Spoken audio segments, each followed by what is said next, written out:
සුබ දවසක් සියලු දෙනාට. ඔබ මේ වෙනකොට රජයේ සේවය කොට විශ්‍රාම ගොස් විශ්‍රාම සුවයෙන් ගත කරන ජ්‍යෙෂ්ඨ පුරවැසියෙක්ද? එහෙමනම් අද අපි බලමු ජ්‍යෙෂ්ඨ පුරවැසියන් හරියට විශ්‍රාමික ඔබට මේ ලැබෙන විශ්‍රාම පඩිය කොතෙකුත් දුරට සෑහීමකට පත් වෙන්න පුළුවන්ද මේ ආර්ථිකෙත් එක්ක කියලා. ඇත්තටම ගත්තොත් 2014 ඉඳන් 2020 දක්වා විශ්‍රාම ගොස් සිටින විශ්‍රාමිකයන්ට ලැබෙන්නේ සොච්චම් විශ්‍රාම පඩියක්. ඒකෙදි ඇත්තටම දැන් තියෙන ජීවන වියදමත් එක්ක ජීවත් වෙන්න තියා කිසි දෙයක් කරන්න බැරි විශාල අර්බුදයකට පත් වෙලා තියෙනවා ඒ විශ්‍රාමිකයෝ.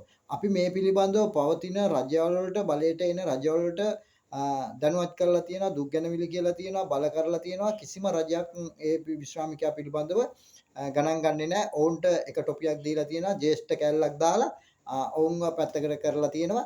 නමුත් අනුර කුමාර දිසානායක ජනාධිපතිවරයා මෙවර බලයට පත් වුණාට පස්සේ 2014 ඉඳන් 2020 දක්වා විශ්‍රාම ගොස් සිටින අයට යම්කිසි අවුරුදු 3ක තුන් අවුරුදු සැලැස්මක් අනුව විශ්‍රාම පඩිය වැඩි කළා. එහිදී අපි දන්නවා මේ අවුරුද්දේ යම්කිසි මුදලකුත් 2026 තවත් මුදලකුත් 2027 ඉතිරි මුදලත් වැඩි කරන්න කියලා තමයි ඔවුන් තීරණය කළා විශ්‍රාම පඩිය වැඩි කළේ. නමුත් අපි දන්නවා මේ තුන් අවුරුදු සැලැස්ම වල අපිට අවශ්‍ය නැහැ. මේ අයවැයේදී ලබා දුන්න විශ්‍රාම පඩිය ওই අවුරුදු 3ක අපිට මේ සැරේ වැඩි කරලා දෙන්න. අපි දෙන්නම් කාසි වලට කිසියෙත්ම වැඩ කරන්න කැමති වෙන්නේ නැහැ. දෙන්නම් කාසි වලට අපිට පොරොන්දු වෙච්ච කාසි දීලා නැහැ. අපි බොහොම දුක් ඉඳලා තියෙනවා. අපි රැවටිලා තියෙනවා. ඉදිරියේදී රැවටෙන්නේ නැහැ. ඒ නිසා තුන් අවුරුදු සැලැස්ම වල ඕනේ අපිට මේ අවුරුද්දේ යම්කිසි ඇඟට දැනෙන ආර්ථිකයට ගැළපෙන විශ්‍රාම පඩියක් ලබා දෙන්න කියලා අපි ඉල්ලා සිටිනවා.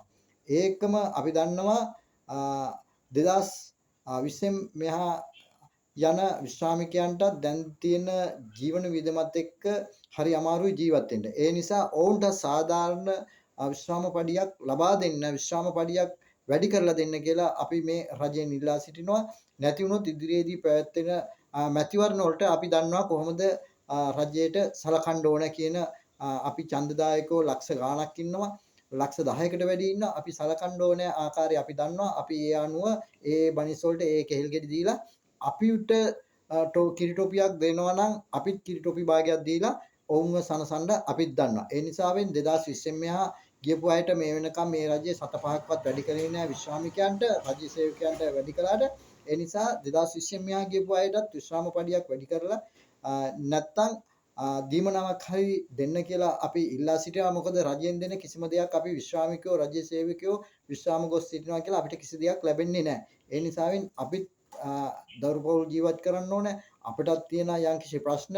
ඒ නිසාවෙන් අපි රජයට බල කරලා සිටිනවා. අපේ විශ්‍රාමිකයන්ට 2020 මෙහා ගියපු අයටත් විශ්‍රාම පඩියක් වැඩි කරලා දෙන්න කියලා.